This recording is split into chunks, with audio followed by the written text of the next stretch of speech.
Washington, D.C. From Bloomberg's Washington, D.C. studios to our TV and radio audiences worldwide, welcome to Balance of Power. I'm Joe Matthew. Tonight, pushing back on the president. If you're doing your job well, and if you are executing on the vision and the promises that the president made to the public who elected him back to this office, then you should have no fear about your job. Just do your job. The multi-pronged resistance happening right now in Washington. Federal Reserve Governor Lisa Cook suing the White House over the president's attempts to oust her. What Cook's legal team is saying now is behind the alleged mortgage fraud while the president digs in. Plus, from a member of the Surface Transportation Board to the now fired CDC director, the pivotal legal battles taking form over the president's efforts to reshape independent agencies. As CDC leaders resign, a new name being tapped as interim director, and other agency workers walking out to make their voices heard amid the fight. America needs to see that you are the people that protect America, and we are going to be your loudest advocates. Also tonight, the ripple effect of Nvidia's earnings call forecasting decelerating growth after 2 years of AI booming, but pointing as well to possible Blackwell sales in China. We'll speak to former Ambassador Nick Burns on how the country's fraying economic relationship with China is exacerbating concerns for the world's most valuable company. And the fall of U.S. pending home sales for a second consecutive month. Why buyers are still balking and what it foretells for a sluggish housing market heading into fall. But we begin tonight with news surrounding Federal Reserve Governor Lisa Cook's pushback on the president's move to oust her from office, officially now filing suit against the president, and new reporting from Bloomberg from Cook's lawyers suggesting a, quote, clerical error done unintentionally may have been behind the mortgage dispute over which the president wants her fired. That report coming just hours before Cook appears in federal court for an emergency hearing tomorrow morning. She sues the White House now to remain in her role. This is a fast-moving story tonight as the clock ticks down to that 10 a.m. hearing. Covering it all for us tonight, Bloomberg's Erik Larson in New York, Bloomberg's Skylar Woodhouse here in Washington, and attorney and former Watergate prosecutor Nick Akerman. We start now with Erik Larson from our global headquarters in New York. Erik, the suit has finally been filed. What do we know this evening that's new? We're hearing about a clerical error that her legal team is pointing out. Yeah, right. We weren't really expecting her to start labeling her defenses this early in the case, but she did signal that to the extent there was potentially a problem with her mortgage applications on these two homes back in 2021, that there are innocent potential explanations, as you mentioned, potentially a clerical error, that it was innocent. These are just a signal of possibly how she would have defended against these claims if they'd gone through the typical procedure that she says Trump has skipped entirely by attempting to fire her. So it's really more about what Donald Trump's claims are going to be, what his defenses are going to be at this hearing tomorrow, because he's the one on the defense here. He has to show that this firing is justified and legal. Okay, so bring us to 10 a.m. tomorrow morning. What will happen in this hearing, and does she need to appear? She may be there. She has certainly a reason to be there. It's her lawsuit. This is her big fight, the fight for her career. Usually plaintiffs show up for a hearing like this. It's a motion for a temporary restraining order. That's a short-term order that would essentially keep her in her job for at least 2 weeks or so, while the judge considers potentially a longer-lasting injunction. But even though it would be a short-term ruling potentially that we could get tomorrow from the bench, it would be the first sign of what this judge potentially thinks about these claims. The claim being that President Trump did not have legal authority to fire her. He doesn't have authority.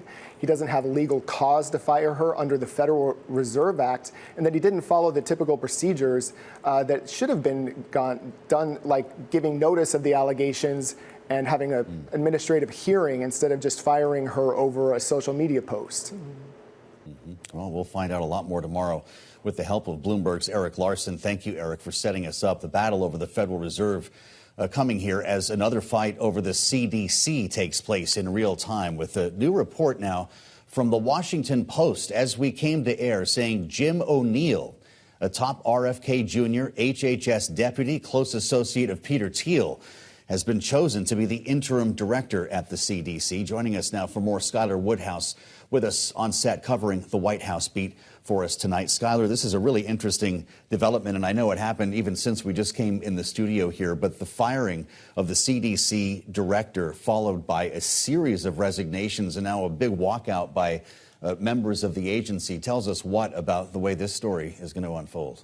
It really shows that the White House has created this tone that it's really the Trump way or no way. And what we're seeing right now, with the ousting of the CDC director and then those following behind, it's appearing that folks who came into this administration wanting to work with the administration, it's clearly showing that, maybe there's even, so much that they, have limits for and that they're not willing to sort of cross that line. And I mean, like Caroline Levitt said earlier today, it's if you're doing your job well, then you will be fine. But if you're not, then, you might be fired. And that's clearly sort of what we are seeing right now with the CDC and obviously the way the president is going after Lisa Cook. Yeah, pretty remarkable to see senior officials walking out of the agency, including the chief medical officer. We heard as well from the CDC's top respiratory illness and immunization official who put up a wild resignation letter that says HHS policies do not reflect scientific reality and are designed to hurt rather than improve the public's health. RFK Jr. in an interview today said we need to better align the agency with Donald Trump's agenda. What does that mean?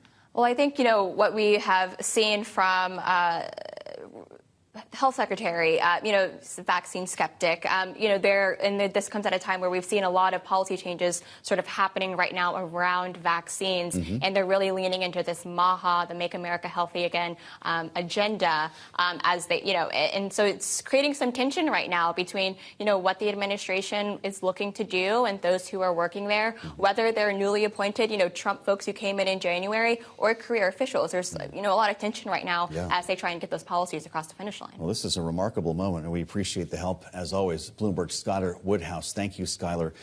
As we turn back to, now that we've established the two breaking stories that we're going to be managing this evening on Balance of Power, we turn back to Lisa Cook's lawsuit. And with us for more analysis is Nick Akerman, the former assistant U.S. attorney and former Watergate prosecutor. It's great to have you back, Mr. Akerman, on Bloomberg TV and radio. Now that you have gotten a sense of what this lawsuit includes and what the defense approach will be, as someone who's actually dealt with mortgage fraud cases like this, does a clerical error get Lisa Cook off the hook?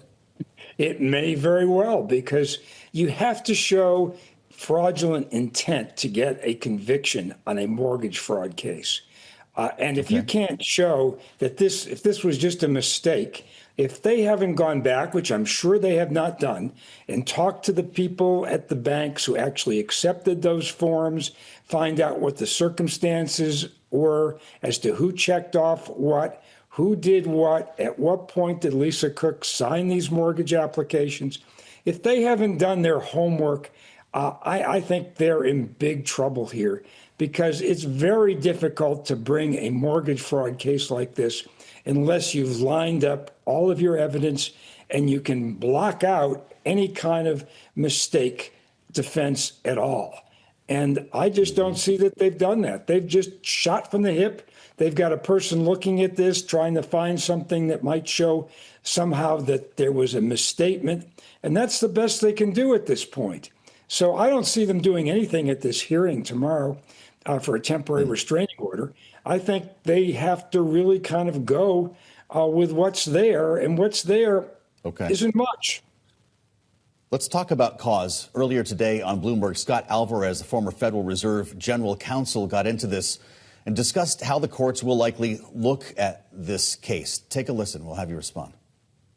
The courts have not decided whether behavior before a person has taken a job counts as cause for removing them from the job. In the suit that Lisa has filed this morning, she's arguing that cause must be related to job performance so that it doesn't include anything that happened before she took the job at the Fed. It comes down almost to the simple question of what is cause in this case. We had Peter Navarro with us last evening. He said the documents themselves represent due process. The president has cause. What is your view? Well, the documents themselves don't mean anything. You have to first show fraudulent intent, and you have to show it wasn't a mistake. And they simply haven't done that up to this point, nor can they do it because they haven't put together the facts. Yes, it's true that in terms of what is for cause, probably only relates to somebody misperforming and doing something wrong on the job itself. That is probably the way it's going to be interpreted. But the bottom line is this whole thing with this mortgage fraud allegation is completely made up. It's not something you'd even raise in the public until you actually had a case and you had it pinned down, which they don't have. I mean, what's really worrisome here is that it's obvious that what Donald Trump and his minions are doing is investigating everybody on the Fed board. They're trying to find anything they can. They tried to do it with the chairman of the board with an overrun on this new building. And Donald Trump had it all screwed up because he was pointing to a building that had already been built at this point in time. So they've got to get their act together. They're flailing around trying to come up with crazy allegations, conspiracy theories, without putting together a real legal case. And without that, they're going nowhere. Well, that's interesting because as someone who is deeply involved in the Watergate case, I wonder your thoughts, and I think you just touched on this a little bit, but more about what's going on inside that building. Is this an administration that's just digging through the backgrounds of anyone they disagree with, or is it more strategic than that? No, that's pretty much what it is. Look, here's the problem. The problem is the Supreme Court's opinion last year that essentially said the president has immunity for official acts. So everything that Donald Trump does now is clothed in an official act, whether he's going after universities and trying to use various government agencies to bring investigations, an official act, whether he's filing a executive order, another official act. He's done that with law firms. He's doing it with individuals that were in his cabinet, not in his cabinet, but in his administration before. He's clothed everything in official acts. Back in the day when I was in Watergate, I was investigating Nixon's actions against his enemies list. And part of the problem was proving the motive and the intent in terms of what they did to various people. Here, it's out in the open. It's in the executive orders. It's in the investigation orders to the AG, to Homeland Security, to the EEOC. And because it's part of an official act, John Roberts has basically given Donald Trump a free pass to do whatever he wants. Remarkable moment we're in. Nick Akerman, thank you so much for coming back to see us. Former Assistant U.S. Attorney, former Watergate prosecutor. We thank you. Coming up, RFK Jr., as we mentioned, says the CDC needs to better align with the president's agenda after firing the agency's director. We'll continue our coverage of the new interim director, now reportedly in place, coming up. But first, following Nvidia's earnings report yesterday, the U.S. and China AI race back in the spotlight, and we'll discuss the implications, what it means for our two countries' relations with Nicholas Burns, former U.S. ambassador to China. That's next on Balance of Power on Bloomberg TV and radio.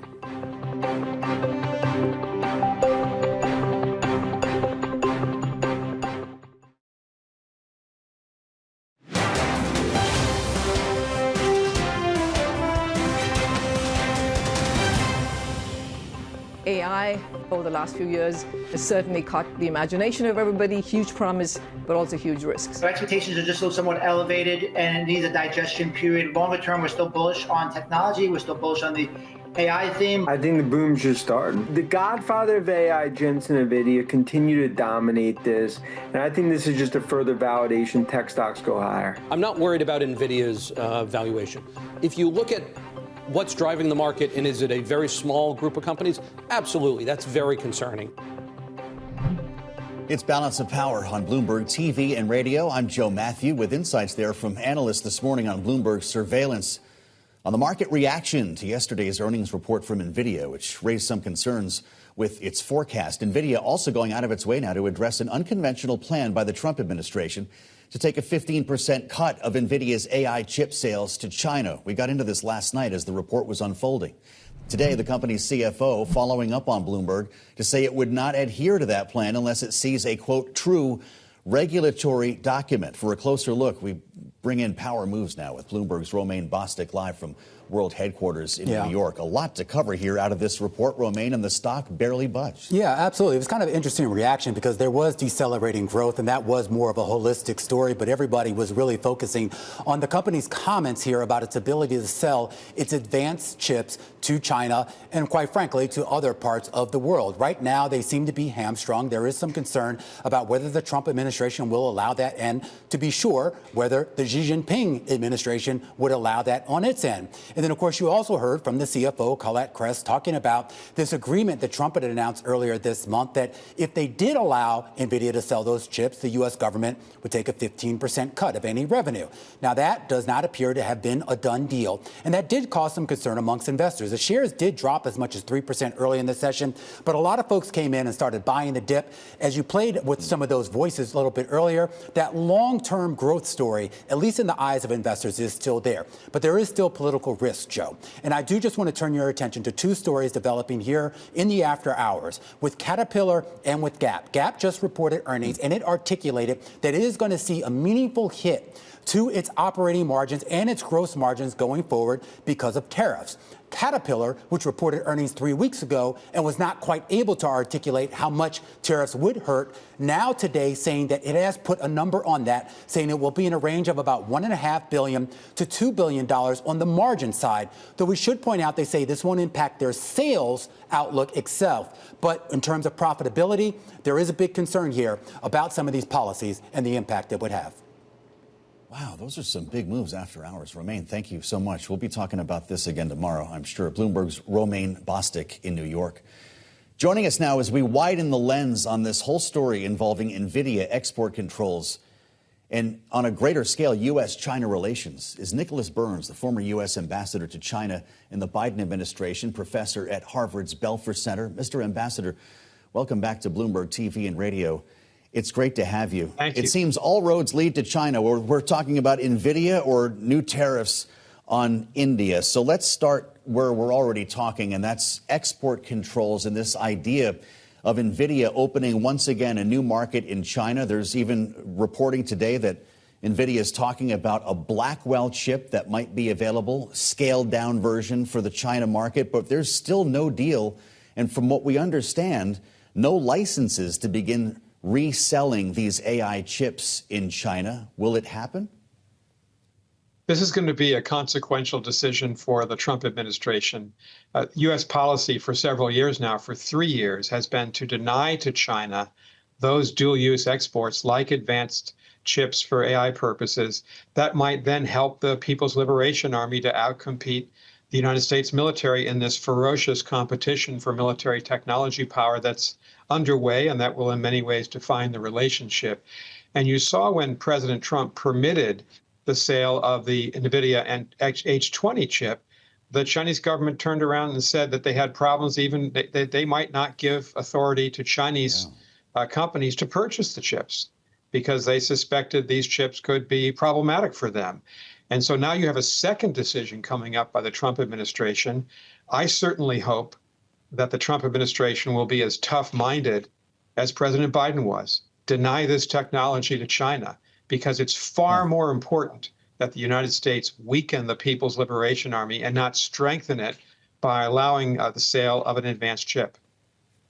Well, you know, if you talk to Jensen Huang about that, he would tell you that that only strengthens Huawei and, in fact, strengthens China's hand to sell this type of technology if it were to catch up with the United States to other countries. Do you believe that we're mortgaging our national security by selling this technology? Oh, I believe that there would be a great injury to our national security if we sold this technology. We certainly realize that in 2022, when the Biden administration put in place these stringent export controls, we understood this would be problematic for those American chip producers exporting to China.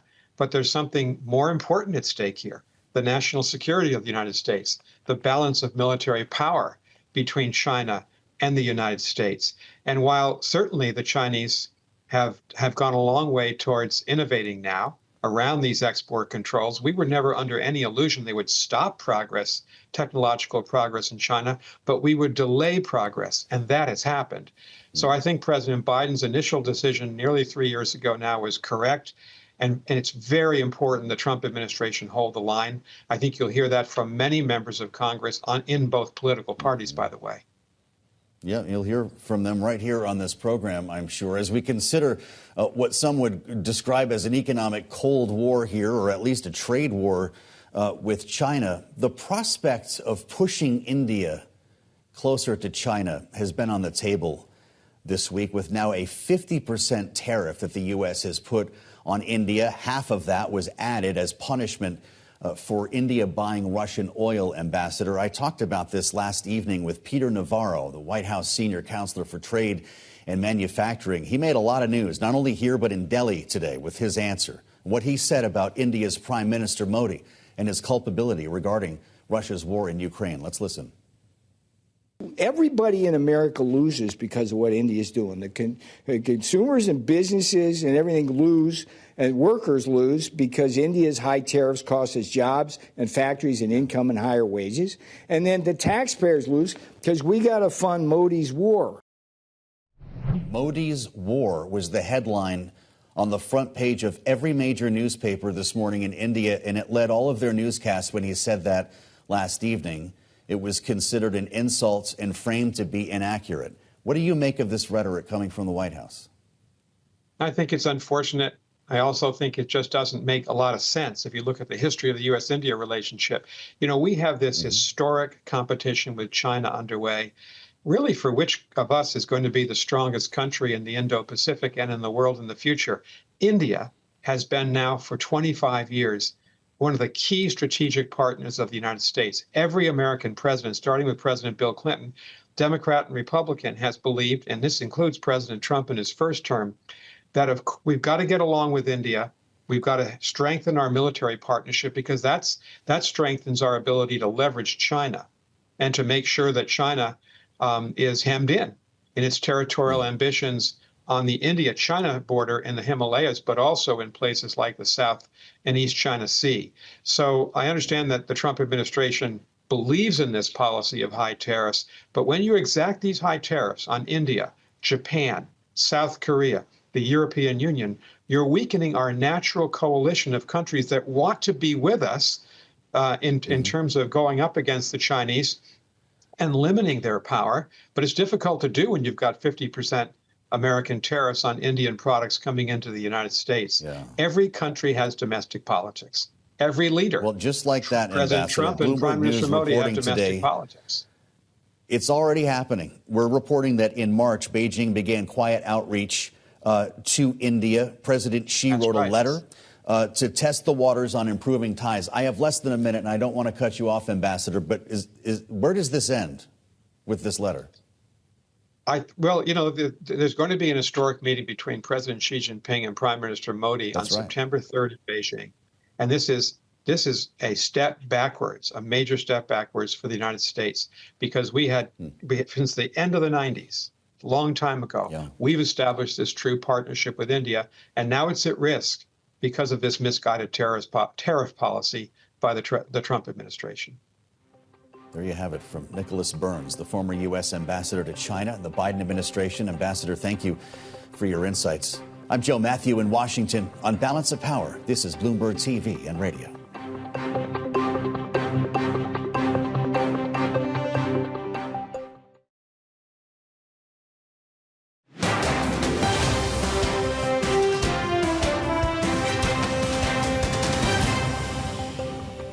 Not aligned with the president's mission to make America healthy again. And the secretary asked her to resign. She said she would, and then she said she wouldn't, so the president fired her, which he has every right to do. The president has the authority to fire those who are not aligned with his mission. A new replacement will be announced by either the president or the secretary very soon, and the president and Secretary Kennedy are committed to restoring trust and transparency and credibility to the CDC. This is Balance of Power on Bloomberg TV and Radio. I'm Joe Matthew. That was White House Press Secretary Caroline Leavitt today At the White House briefing, talking about the president's decision to fire the director of the CDC. Now news on who is serving as interim CDC director, just out tonight, with Bloomberg confirming Jim O'Neill, current deputy HHS secretary and former close associate of Peter Thiel, will be stepping into that role. This news coming just moments after CDC staffers were seen in the streets of Washington staging a walkout in solidarity with managers who resigned in protest. Joining us now with the latest details surrounding the CDC, the Health and Human Services Secretary as well, RFK Jr.'s plan to upend the agency, is Bloomberg's Madison Muller, who's been all over this story for us. Madison, it's great to have you back this evening. I guess we do have an interim leader in place, and after what we heard from RFK Jr. today, that the CDC was somehow not in line with the Trump agenda, we ask tonight, what is the Trump agenda for health? I mean, that is a really good question, because only a few months ago, RFK Jr. was actually tweeting that he handpicked Susan Monarez to serve in the CDC role, and that she was someone that was very much aligned with the MAHA agenda. So clearly something has changed within the last few months, and what we're hearing transpired over the last week or so is that there was a confrontation or a clash over vaccine policies, and that Dr. Monarez was not willing to take steps that RFK wanted her to take, and to sort of accept the recommendations that ACIP, which is a vaccine advisory group, made for the immunization schedule going forward, and she didn't want to blindly accept those recommendations. And so it's led to obviously some fallout the last few days. We've seen several senior leaders from CDC depart as well within the last day, and hearing about potentially more staffers that are leaving as well. Yeah, one of them included the CDC's top immunization official, Dimitri Daskalakis, who put up a doozy of a resignation letter that was made public, saying in part that the new HHS policies, quote, do not reflect scientific reality and are designed to hurt rather than improve the public's health. That's a direct quote. With that in mind, then, what does this new interim leader think about vaccines? Yeah, so Dr. O'Neill, or sorry, not Dr. O'Neill, Jim O'Neill has actually said that he is in support of vaccines.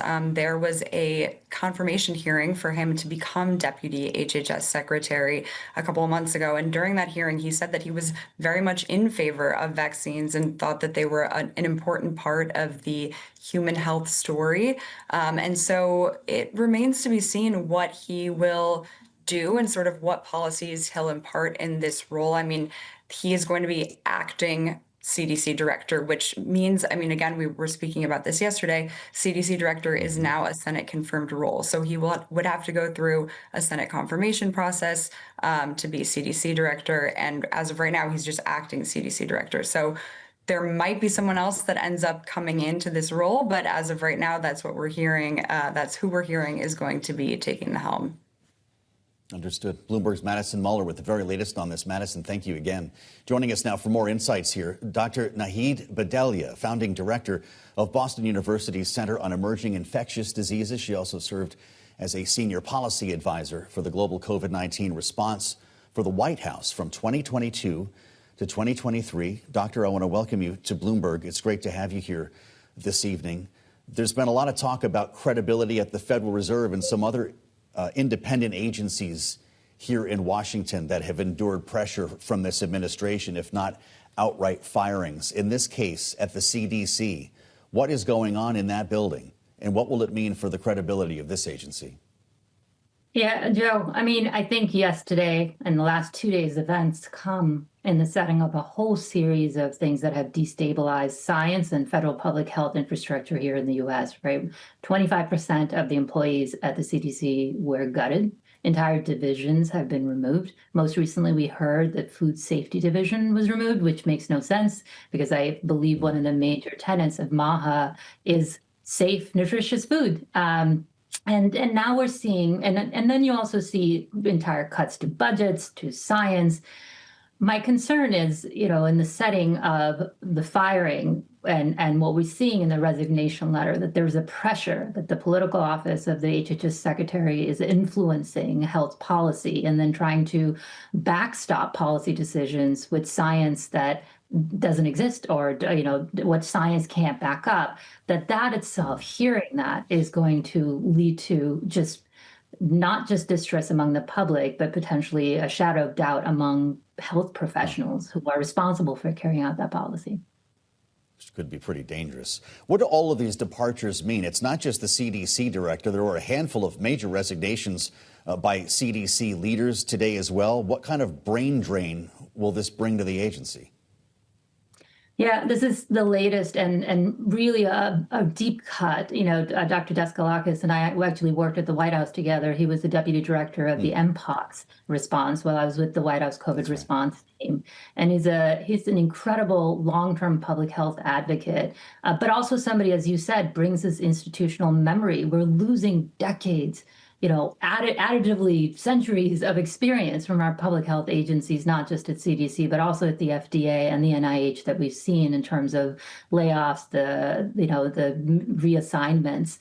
And the other part of this is, you can say we're casting doubt on the performance of our agencies, which are, by the way, filled with incredible, dedicated career scientists who've been doing this, regardless who the administration is, for a very long period of time. But at the same time, what you're seeing is all these external advisory committees and groups like the ACIP, the Advisory Committee on Immunization Practices, or the FDA committees. All of those are being gutted and replaced by those who don't have qualifications and those who have expressed doubts and sown distrust in vaccines. And that will also expand distrust in both public health, but also vaccination. Okay. I want to ask you about the broader agenda then, which we're trying to define. And this morning, it came about on Fox News. RFK Jr., the secretary, did an interview and talked about this whole situation at the CDC. Here's what he said. So we need to look at the priorities of the agency. If there's really a deeply, deeply embedded, I would say, malaise at the agency. And we need strong leadership that will go in there and that will be able to execute on President Trump's broad ambitions. Jim O'Neill, presumably part of that strong leadership, but there are people in Washington who are asking questions, including some on Capitol Hill, Doctor. Look no further than Senator Bill Cassidy, of course, also a doctor, taking to Twitter to say these high-profile departures will require oversight by the Help Committee, which, of course, he chairs. Will there be a congressional response? Will there be any other guidepost here beyond the administration itself? Honestly, one can only hope, right? I think that we spoke about the devastation that you're seeing in terms of the loss of the public health infrastructure and then the lack of trust. But there aren't many other things that can backstop that kind of response. The government science plays the White House's role, maybe to provide broad priorities, of course, for public health and an investment. But its role is not to dictate science. That's really where the federal scientists play a role. I think we just talked about Mr. O'Neill. I think I don't know anything about, of course, his own background, but of course, one concern that one might have is that this is a person who's very close to Secretary Kennedy. And one of the reasons Susan Monarez was fired was that she did not agree to go with a dictated policy handed down that was not based in science. Or do we then say that someone who's close to the secretary will do that? And remember, the confirmation process may take some time, and this person may be in that position for a bit. Well, there's going to be a hearing next week. It might not be before the Help Committee. RFK Jr. will sit before the Senate Finance Committee. And I suspect that this whole conversation just got a lot more interesting. What will we hear from Democrats? What questions should they be asking when he testifies? Yeah, I think the biggest thing is what you just laid out. What is the health policy of this administration? Is the policy just to gut, right? Which is what we're seeing. We haven't seen we have this, in theory, a MAHA policy is actually a great thing. We are one of the unhealthiest industrialized nations with our obesity rates and chronic diseases. Wonderful to work at on those things. But how can that be achieved by completely destroying the public's trust and the infrastructure that we have have to work towards that. And also reflective of, what Secretary Kennedy said, asking him about what his intentions are in terms of filling those missed posts, the loss of the people that we've seen now. Will he now also aim to fill those positions with people who are not scientists, who don't have qualifications?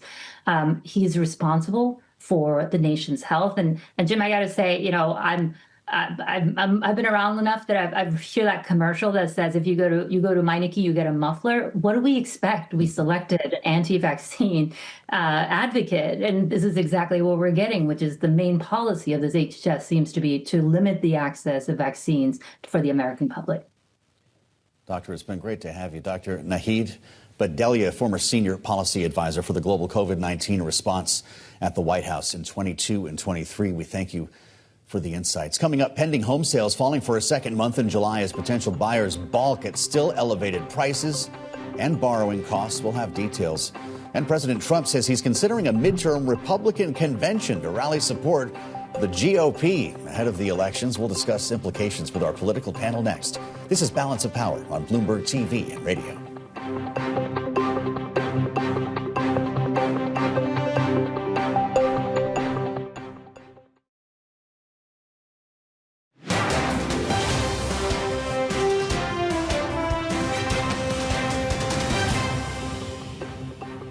This is Balance of Power on Bloomberg TV and radio. I'm Joe Matthew. Thanks for joining us. We'll have a lot more on the developments out of Washington regarding the Fed, the CDC, and a lot more ahead with our political panel. First, some of the stories we're watching in today's Power Brief.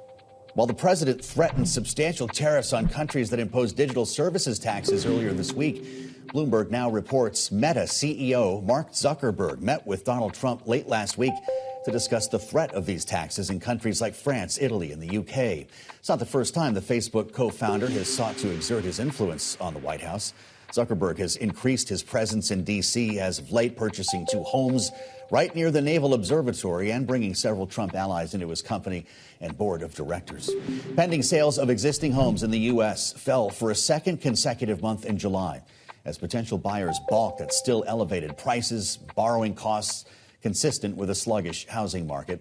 An index of contract signings slipped 0.4% last month, right around where it's lingered for much of the year, according to the National Association of Realtors.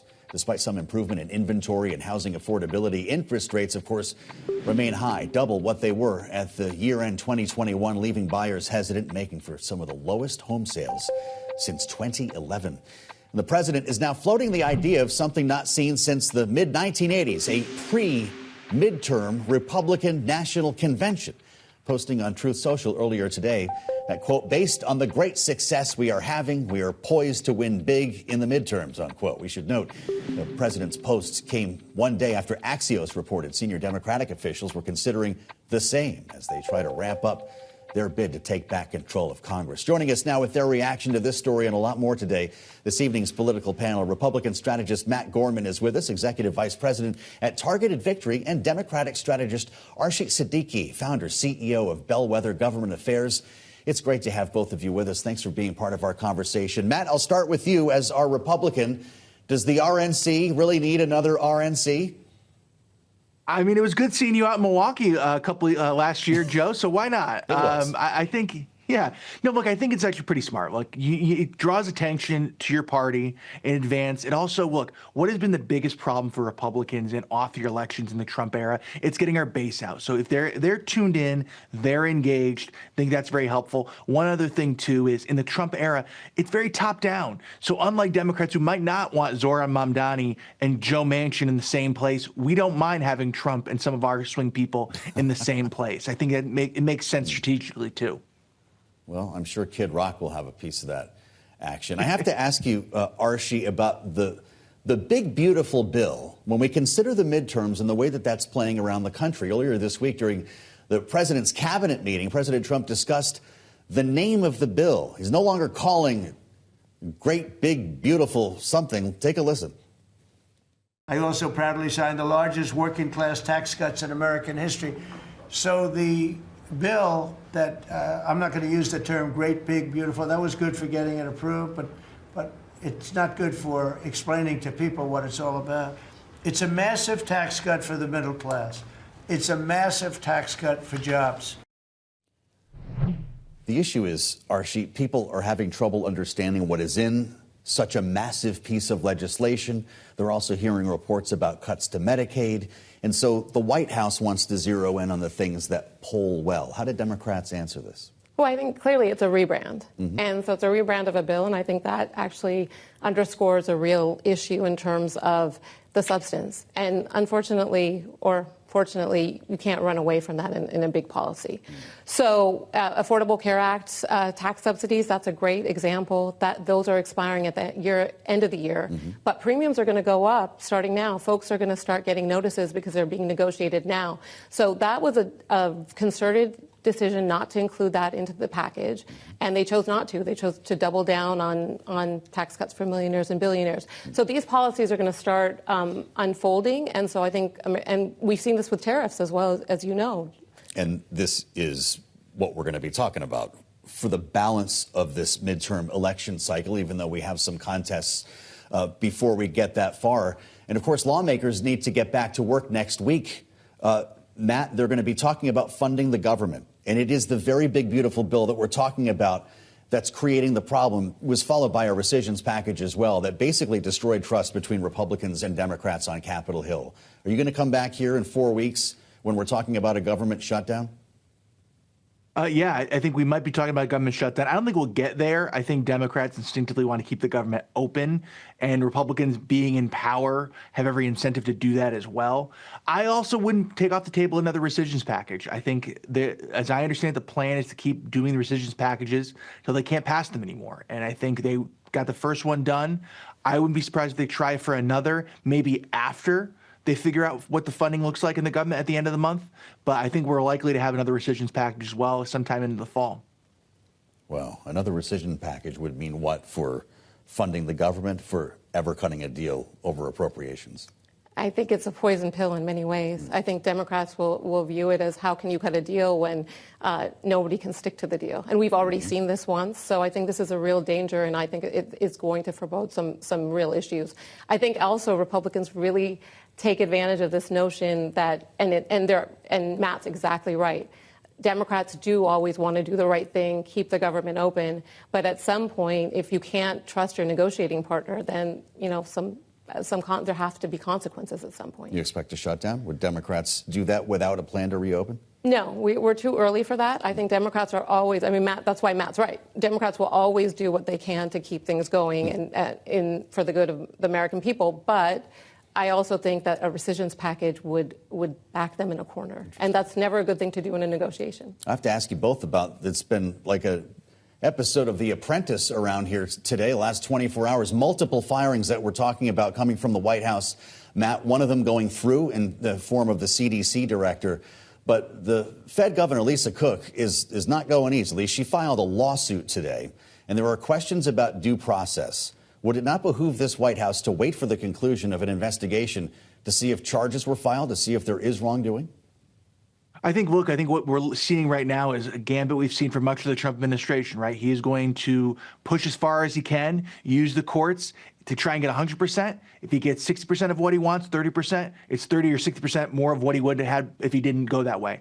I think he wants this battle, though. Look, make no mistake, you're seeing on several fronts the alleged mortgage fraud that Cook's accused of, as well as, other notable people that Trump and Trump antagonists. He's willing to have this fight and put Lisa and other people on defense. So this is not the end of it. It's merely the beginning. It sure feels like it. It was fascinating to hear this morning on Bloomberg Surveillance from John Lieber, the U.S. Managing Director, Eurasia Group, former policy advisor to Senator Mitch McConnell. He talked about the pattern that he's seeing emerge from this administration regarding federal agencies. Take a listen. The whole allegation came out of the FHFA, which has no business randomly looking into the mortgages of high-ranking federal officials. And it looks like that's what they're doing. So I actually think that's probably an underrated piece of this, is the weaponization of these federal agencies against people that the Trump administration doesn't like. We hear the word weaponization a lot around here. That's a word that Donald Trump, in fact, used a lot on the campaign trail, and Republicans did with regard to Joe Biden. How do you see what's going on here? Is this a president who's reshaping government to match his own vision here? You serve at the pleasure of the president. That's the way it goes in Washington. Or is he going beyond the line of his own authority by not engaging Lisa Cook, for instance, in due process? Well, I think it's bigger than Governor Cook, right? Because we see these repeated examples of, basically creating a culture of intimidation. And I think that is not only a challenge for somebody like Governor Cook, but it also is creating this notion, and we've seen it with universities, we've seen it with the corporate community, everybody keeping their head down, and this whole notion of a marketplace of ideas, debate, deliberation, all the things that make Washington, D.C. vibrant and lead to better policy, those are all getting suppressed with this culture of intimidation. Matt, is the president strengthening or weakening these agencies that we're discussing with these moves?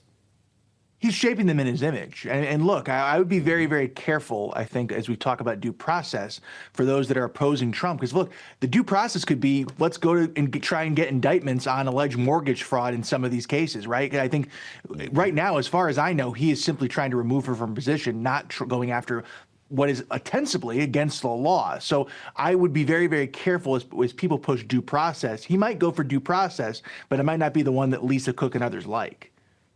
Well, appreciate that. And they seem like they feel they have a pretty great case. They're calling this a clerical error, unintentional. And if you can't prove intent here, you can't prove fraud. Yeah, I think, Matt, the way Matt has phrased this, I think that just goes back to the intimidation piece, right? It's just, she has her legal recourse, and even there, they're pushing back on that. So is this not even about getting her fired? Is this just simply about thumbing the scale here and putting a chill across the Board of Governors? Yeah, absolutely. And because right now he has placed the Board of Governors in a position where they are to cause with some of the economic issues that American families are facing. So I think the president is very successful in creating these simple narratives where he places the blame somewhere else. And I think that is part of this narrative. Markets don't seem too bothered by any of this, at least not yet, Matt Gorman. Do you worry about Fed independence as we discuss all day long? Look, I think markets have priced a lot of this in. It seems like it. And it seems like markets are far more stable than we give them credit for. You see this on the tariff front, you see this on the Jerome Powell front. Certainly an attempt to fire, say, Jerome Powell. We saw what the markets would do to that. This isn't even close to that. But it seems like the markets are pretty resilient, and especially coming off some of the economic indicators today on GDP and inflation. I anticipate that to continue as well. Trump pays attention to the markets very closely. That seems to be one of the few guardrails in his mind to what he feels like is justified in his power. Yeah, he does seem to pay attention when they're doing well. Matt Gorman and Archie Siddiqui, thank you so much. Great panel, great conversation. It's always great to have you both. I'm Joe Matthew in Washington. We urge you to check out the Washington Edition newsletter to read up on all the stories we've been talking about, developing as we've come to air. Find it on the terminal and online. And we thank you as ever for joining us on Balance of Power. See you back here tomorrow. This is Bloomberg.